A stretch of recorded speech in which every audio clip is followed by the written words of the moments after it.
This is BS with Joe, our 1 year anniversary episode. So if you're watching this, you're part of the experiment tonight. Over the last year, we've talked about headlines, court cases, crime, corruption, all of it. Tonight, we're going to pull the camera back a little bit and talk about the architecture behind all that.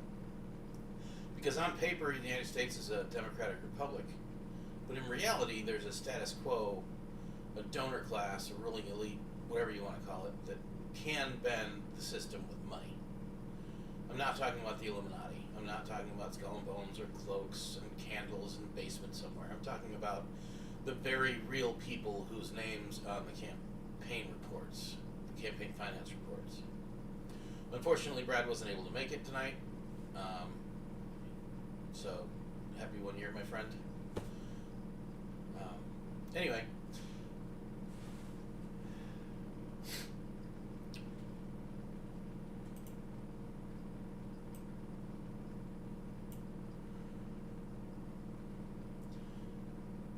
So if you've watched this stuff long enough, you feel it. You feel that the system is on paper it's not the system you actually live in, and they're not the same thing. On paper, we vote, we have representatives, we have checks and balances. In practice, you've got a donor class of lobbyists, super PACs, and people with more commas in their bank account than most of us will ever see. And those folks don't need a sacred handshake; they just need a checkbook. So I've started using the phrase, we're a democratic republic on paper and an oligarchy to a point. We're not Russia. We don't have one rich guy who owns the top of the government from the top down. We do have a small group of donors, corporate interests, and political insiders who can tilt the playing field over and over again in their direction. And if you're not in that club, you're mostly playing on the slope. Here's the important piece. This is not tinfoil-hat territory. This is not the lizard people are meeting under a pyramid. This is boring stuff. Spreadsheets, FEC filings. Who signs the checks? That's the reality.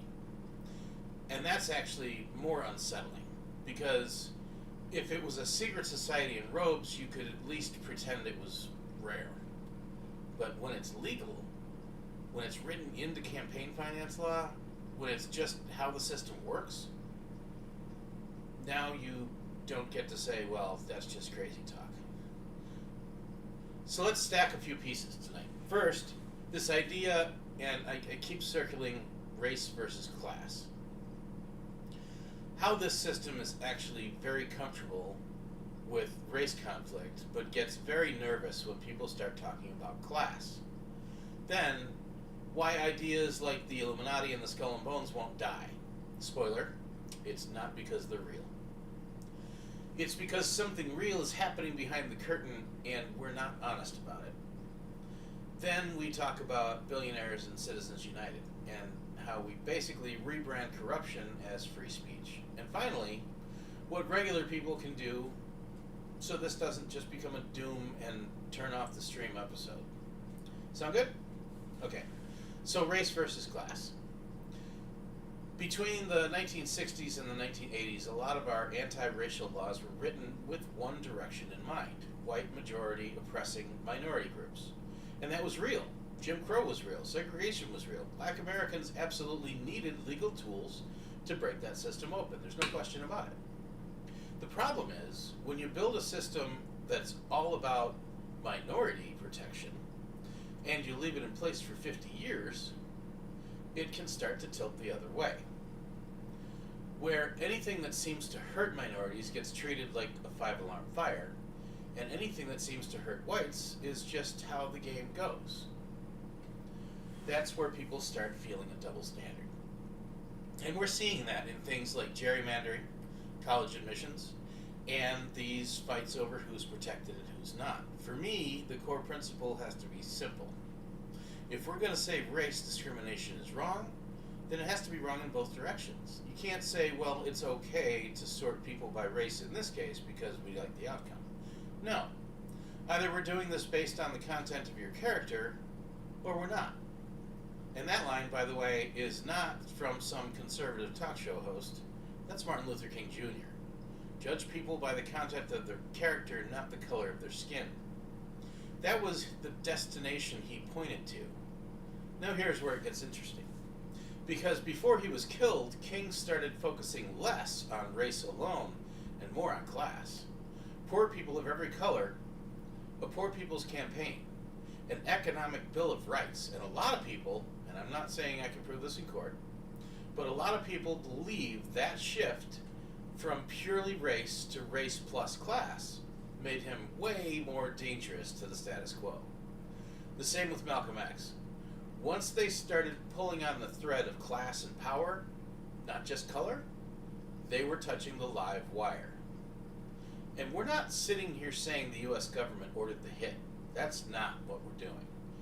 What we are saying is this: the status quo is fine if you keep people fighting on racial lines, black versus white, urban versus rural, minority versus majority. Because as long as we're looking sideways at each other, we're not looking up. We're not asking who's actually benefiting from all this financially. But once you start talking about class, once you start saying, hey, poor black folks and poor white folks and poor Latino folks kind of have the same problem, now you're threatening the business model. You're not just calling out racist attitudes. You're calling out a system that needs cheap labor, high debt, and a distracted population. And that system, that's what we mean by the status quo. And that's exactly why conspiracy language gets so attractive, because the average person can feel all of this without having the vocabulary for it. You see the same types of people winning. You see the laws that magically line up with donor interest. You see working people of every color grinding just to tread water. You feel that there is a they, somebody behind the curtain. And nobody will tell you honestly that the they is lobbyists, donors, corporate boards, industry groups, and a political class that's completely addicted to their money. The brain fills in the blanks with something more dramatic. The Illuminati, Skull and Bones, secret cabals. I get why people go there. I just think the real story is actually scarier because it's not secret. It's actually legal. We don't need hooded cults in catacombs. We've got billionaires and mega donors operating in broad daylight. We have super PACs. We have dark money nonprofits. We have think tanks that basically write legislation and hand it to our representatives with serial numbers filed off. And here's the kicker. They don't even all have to talk to each other. If you're a billionaire, you don't need a group chat. You want to influence something? You fund it. You want different district attorneys? You fund those races. You want different judges, different ballot measures, different regulations? You fund the networks that make those things happen. George Soros is a perfect example that people can actually see. He spent billions pushing his version of reform. And on the other side, you've got conservative billionaires doing the same thing for their vision. Nobody needs a secret lodge. They have a checkbook, a foundation, and a law firm. That's enough. Which brings up Citizens Bank. Because I don't want people to walk away thinking, oh, it was all fine until that one Supreme Court case. The millions of dollars were moving long before that. You had soft money going to parties, you had bundlers and corporate issue ads, and all kinds of backdoor ways to buy influence. What Citizens United did was not invent corruption. It took the curtain and pulled it back a few inches. The Supreme Court basically said money is speech. Corporations and unions have free speech. So you can't really limit what they spend as long as they're not handing the cash directly to the candidate. And the second they did that, the whole game changed. Super PACs exploded. Dark money groups exploded. Billionaires on both sides suddenly had an easy, legal pipeline into your elections. No envelopes under the table, no shady middleman in a smoke-filled room, just a form, a bank account, and some lawyers. And the court stamped it with the label free speech, which sounds noble, right? Free speech. But in practice, what it meant was if you have enough money, your voice is a lot freer than everyone else's. A billionaire can drop $20 million into a super PAC and just bury a candidate they don't like with negative ads. Meanwhile, the rest of us are debating yard signs and $5 donations. So when people say it feels like we live in an oligarchy, they're not being crazy. They're just putting a label on what the rules now allow. And again, that's not the Illuminati, that's not the Skull and Bones, that's not something nefarious. It's the Federal Election Commission website. That's court decisions you can read for yourself. So where does that leave us? Because I don't want this anniversary episode to be just everything is rigged, good night everybody. We can't personally outspend a billionaire. We can't individually overturn Supreme Court precedent.